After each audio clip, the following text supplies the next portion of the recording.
आप सभी का पुनः मेरे चैनल आध्यात्मिक मार्ग में स्वागत है। आशा करती हूँ आप सभी लोग स्वस्थ होंगे और बड़ी धूमधाम से माता के नवरात्रों में पूजा अर्चना करते हुए अपने सत्कर्मों के साथ अपना जीवन को निर्वाह कर रहे होंगे। जी हाँ, अगर आप मेरे चैनल पर नए हैं तो सब्सक्राइब जरूर से कीजिएगा, कमेंट, लाइक और शेयर करना बिल्कुल भी ना भूलिएगा, क्योंकि आपको इस तरह के वीडियोस इस चैनल पर मिलती रहेंगी। तो जैसे कि आप सभी जानते हैं कि आज से यानी कि 9 अप्रैल 2024 मंगलवार का दिन है और चैत्र माह की प्रतिपदा में हमारे जो जगत जननी है माँ दुर्गा, उनके नव दुर्गों का आरंभ होता है। हिंदू नववर्ष का आरंभ होता है सनातन धर्म में, जिन्हें नवरात्रे कहते हैं। चैत्र के नवरात्रे जो जागृत नवरात्रों में गिने जाते हैं। जागृत नवरात्रे क्या होता है मैं आपको आगे अभी बताऊंगी, लेकिन अभी के लिए कि ये बहुत महत्व हमारी जीवन में रखते हैं, तो इसके लिए जो आज से हमारे जो नवरात्रे प्रारंभ हुए हैं उसी के बारे में, और नवरात्र में दुर्गा सप्तशती का पाठ कैसे किया जाता है, क्यों करना चाहिए, ये सब मैं आपको बताना चाहूंगी। क्योंकि मैंने आपको पिछली वीडियो में बताया था कि मैं आपको इससे संबंधित हर चीज बताने की कोशिश करूंगी जितना मुझे ज्ञान होगा। अगर कुछ भी त्रुटि हो जाए तो मुझे क्षमा कीजिएगा नादान समझकर। तो आप सभी को मैं सबसे पहले बता दूं, दुर्गा सप्तशती जो श्री मार्कंडी जी ने जिसकी पुराण की रचना की है, जो मार्कंडी पुराण के अनुसार आता है, दुर्गा सप्तशती में उन्होंने 700 श्लोकों की रचना की है। अब मार्कंडी जी का मैं थोड़ा परिचय दे दूं। मार्कंडी जी वो है जिनको महादेव जी ने अपनी आयु देकर अमृतत्व प्रदान किया है। जी हाँ, उन्हीं मार्कंडी जी ने 700 श्लोक की देवी जो दुर्गा सप्तशती पाठ का रचना की है, जिसके अनुसार भगवती देवी के चरित्रों का वर्णन किया गया है। देवी के युद्ध में किए गए रूपों का, युद्ध में किए गए उनके बिल्कुल साहस का जो परिचय देता है वो दुर्गा सप्तशती के अंदर आपको मिलेगा। दुर्गा सप्तशती के अंदर आपको 3 चरित्र देवी के मिलते हैं, जैसे कि प्रथम चरित्र, मध्यम चरित्र और उत्तम चरित्र। अब आप सोच रहे होंगे कि ये चरित्र ये ऐसे विभाजित क्यों किए गए हैं। आप सभी जानते हैं कि हमारे सनातन धर्म में त्रिदेव और त्रिदेवियों का अधिक महत्व है। उनसे ही हमारे जग की उत्पत्ति, संहार और पालन का पुराणों में व्याख्यान मिलता है।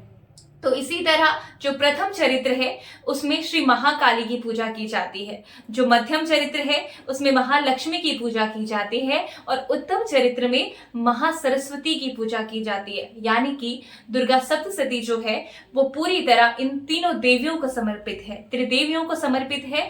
हालांकि जो तीसरा उत्तम चरित्र है जो सरस्वती जी को समर्पित है, और सरस्वती जी ज्यादा सम्मिलित है दुर्गा सप्तशती में।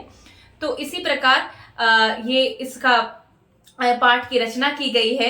अब अगर मैं आपको बताऊं, मैंने इससे थोड़ी देर पहले आपको बोला था कि जागृत नवरात्र है, चैत्र के नवरात्रे। तो सनातन धर्म के अनुसार जो वर्ष में पूरे आते हैं वो 4 नवरात्रे होते हैं, जिसमें 2 जागृत नवरात्रे होते हैं और 2 गुप्त नवरात्रे होते हैं। आप सभी ने देखा होगा कि कई लोग कुछ परिस्थिति के कारण, कुछ ऐसी घटना के कारण जब चैत्र के नवरात्रे या अश्विन के नवरात्रों में घर में पूजा पाठ नहीं करवा सकते 9 दिनों में, तो गुप्त नवरात्रे, आपने सुना होगा कि किसी के घर में जून के महीने भी 9 देवियों का पूजन किया जाता है, या पौष मास में भी पूजन किया जाता है, यानी कि दिसंबर में पूजन किया जाता है। तो ये उन गुप्त नवरात्रों में ही होता है, क्योंकि जो गुप्त नवरात्रे होते हैं वो आषाढ़ और पौष मास में आते हैं, और जो जागृत नवरात्रे 2 और होते हैं वो चैत्र और आपके अश्विन मास में आते हैं, जो सरादिया नवरात्रे भी कहे जाते हैं। तो इस तरह सनातन धर्म में आपको मैंने बताया कि 4 नवरात्रे होते हैं, जो 2 जागृत और 2 आपके गुप्त नवरात्रे होते हैं। इसी तरह ये एक और चीज को हमारे प्रदर्शित करते हैं कि हमारे धर्म में, हमारी कुंडली में हो, हमारे शास्त्रों में हो, हमारे कोई भी हम जप तप करते हैं उसमें 4 चीजों की मुख्यतः हमें उपयुक्त वो कराई गई है। वो है धर्म, अर्थ, काम एवं मोक्ष। हमारे जो सनातन धर्म है इन चारों की महत्व बहुत अधिक दी गई है। फिर आप किसी भी शास्त्र में, हमारे जो 18 पुराण हैं उनमें भी इनकी महत्व बहुत अधिक है। तो ये 4 नवरात्रे जिसमें जागृत और मैंने आपको गुप्त बताए हैं, इन चारों का अधिक महत्व है। तो इसके अनुसार जो हमारा ये नववर्ष आज से आरंभ होता है, ये शक्ति या नारी शक्ति को प्रदर्शित करता है कि जो नारी शक्ति है उनका आज उद्भव और जो प्रकट हुई थी वो आज ही के दिन हुई थी, जिनकी हम 9 रूपों में पूजा करते हैं। जो आपकी प्रथम शैलपुत्री होती है, द्वितीय ब्रह्मचारिणी होती है, तृतीय चंद्रघंटा होती है, चतुर्थ कुष्मांडा, पंचम स्कंद माता, षष्ठ कात्यायनी माता, सप्तम कालरात्रि होती है, महागौरी अष्टम होती है और नवम देवी सिद्धिदात्री होती है। तो इस तरह 9 देवियों का हम पूजन करते हैं। इनका भी अलग अलग महत्व है। मैं अगले वीडियो में आपको इन सब का महत्व बताऊंगी। हर एक देवी की जो आज के नवरात्रों के टाइम पे हर कोई जो भी सिद्धि प्राप्त करना चाहता है, साधना करते, तो इन 9 देवी की साधना करनी बहुत जरूरी होती है ताकि सिद्धि प्राप्ति हो सके। इन 9 देवी की पूजा किए बिना, आराधना किए बिना, तप किए बिना आप कभी भी सिद्धि प्राप्त नहीं कर सकते हैं, अगर आपको देवियों की सिद्धि प्राप्त करनी है। दूसरा मैं आपको जो महत्वपूर्ण बताना चाहूंगी, जो दुर्गा सप्तशती का मैंने आपको बताया है, दुर्गा सप्तशती का पाठ वैसे तो कोई नियमित रूप से करे उसे उतना ही फल मिलेगा, लेकिन जो अधिक फल और बहुत जल्दी जिसके फल की प्राप्ति होती है ना, कि आपने कोई काम किया और तुरंत आपको उसका परिणाम मिल गया, तो दुर्गा सप्तशती को नवरात्रों में जब पाठ किया जाता है, उसके जो 700 श्लोक हैं उनको उच्चारण किया जाता है नवरात्रों में, जो 13 अध्याय हैं दुर्गा सप्तशती में, उनका जब पठन पाठन श्रवण भी किया जाता है तो आपको तुरंत से फल प्राप्त होता है। जो आपको वर्षों तक कोई आपको होम आदि हवन से जितनी आप बलि पूजा करते हैं उससे जो फल प्राप्त होता है वो दुर्गा सप्तशती का सिर्फ नवरात्रों के 9 दिन तक पठन करने से आपको प्राप्त होता है। वैसे तो आपको मैंने बता दूं कि दुर्गा सप्तशती में 13 अध्याय हैं जिनकी मार्कंडेय जी ने रचना की है, जिसमें देवी के चरित्रों का वर्णन मिलता है, असुरों का संहार करते हुए देवी के जो पराक्रम है उसका आपको वर्णन मिलता है, देवी के हर रूप के बारे में आपको वर्णन मिलता है। तो कुछ इस तरह दुर्गा सप्तशती में ये सब आता है। दुर्गा सप्तशती के जैसे मैंने आपको बताया कि 13 अध्याय है। अब आप सोचेंगे कि इन अध्याय को 9 दिन में कैसा पूरा किया जाए, तो मैं आपको बताती हूँ। वैसे तो कीलक स्रोत, जो आपके दुर्गा स्तोत्र नाम स्रोत है, आपके देवी कवच है, ये सब आपको पाठ करना होता है। थागला स्रोत है, ये सब आपको पाठ करने होते हैं। इनका क्रमशः आप जब कभी जो पुस्तक लेंगे आप दुर्गा सप्तशती की, उसमें क्रमशः ये आप सबको मिलेंगे, आप क्रमशः भी पाठ कर सकते हैं, इसमें कोई भी संदेह नहीं है। लेकिन आपको सबसे पहले मैं आपको विधि बताना चाहूंगी कि दुर्गा सप्तशती का पाठ कैसे आरंभ करें। तो आप सबसे पहले दुर्गा सप्तशती की किताब का पूजन करें, उस पुस्तक का पूजन करें, फूल, गंगाजल, आपके जो जितने भी आप जौ से, तिल से, जिससे भी पूजा करना चाहते हैं, रोली से पूजा करना चाहते हैं, अक्षत लेकर पूजा करने, आपको पुस्तक की पूजा करनी है। आपने कलश स्थापित किया होगा जरूर से, तो आपको पहले पुस्तक की पूजा करनी है। उसके बाद उस पुस्तक को जब आप खोलेंगे तो उसमें पहले आपको जो मंत्र मिलेंगे तो उसका आपको शुद्ध उच्चारण के साथ पाठ करना है।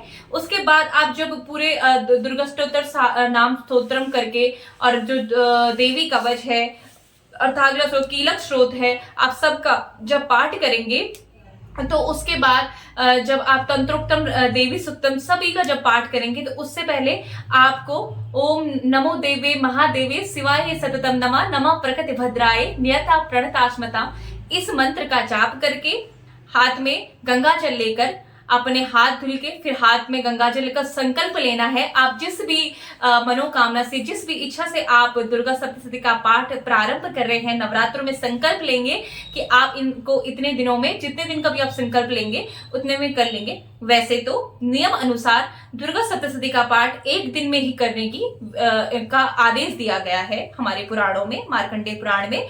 लेकिन जैसे ये संभव नहीं हो पाता कि एक ही दिन इसी का कोई पाठ करना पड़े, क्योंकि ये जो मुख्यता है, ये कोई जैसे पंडित होता है जो कहीं पे पूजन करवा रहे, उनके लिए हवन आदि पे इसका एक ही बारी में पाठ करना आवश्यक बताया गया है। लेकिन ये जैसे सामान्य व्यक्ति जो इतनी विधि नहीं जानते हैं या समय की अधिकता नहीं है जिनके पास कि वो 1 दिन में ही ये कर सके, तो उनके लिए ये विधान भी बनता है कि आप क्या करें ना, कि पहले आप एक पार्ट का, फिर दूसरे पार्ट का पहले आप जैसे 1 दिन में नहीं कर सकते तो 1, 2, 1, 4, 2, 1 और 2 अध्यायों के क्रमशः 7 दिनों में पाठ पूरा कर सकते हैं। अब आप इसे एक बार फिर से सुनिए कि आप इसे कैसे कर सकते हैं। पहले आप 1, फिर 2, फिर 1, 4, 2, 1 और 2 अध्याय को क्रमशः, और ये आपको जो भी पाठ हैं ये आपको 7 दिनों में पूरे करने होते हैं। तो आपको संकल्प लेना होगा कि ये आपको पूरे 7 दिनों में इसका पाठ करना होगा। क्रमशः जैसे मैंने बताया उसी क्रम में कीजिएगा कि आज 1 किया, ठीक है, उसके बाद आपने 2 पाठ दूसरे दिन किए, तीसरे दिन आप 1 करते हैं, चौथे दिन आप 4 करते हैं, 5वें दिन 2 करते हैं, 6वें दिन 1 और अंतिम का जो 7वां दिन होता है उस दिन आप 2 अध्याय जो बचे होंगे 13 अध्याय में से उनका पाठ करेंगे, तो आपको उसी फल की प्राप्त होगी। क्योंकि गृहस्थ जीवन में ये नहीं हो सकता है संभव कि आप एक ही दिन में सारे पाठ संपन्न कर सके।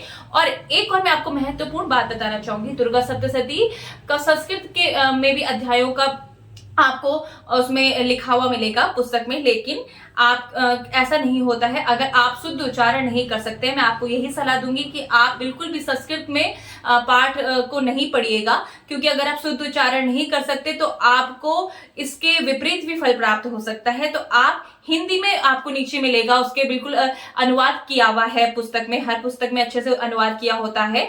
और अगर आपको कोई ऐसी पुस्तक नहीं मिली है तो आप जरूर देखिएगा, आपको कहीं पे भी उपलब्ध मिलेगी, तो आप हिंदी में भी इसका अनुवाद देखेंगे। इसमें हिंदी में पूरे पाठ 13 अध्याय इसमें पाए जाते हैं। तो आप इनका पाठ करिएगा, जैसे मैंने आपको क्रम बताया है उसी क्रम से आप पाठ कीजिएगा, उसी संकल्प के साथ 7 दिन में इसे पूरा कीजिएगा।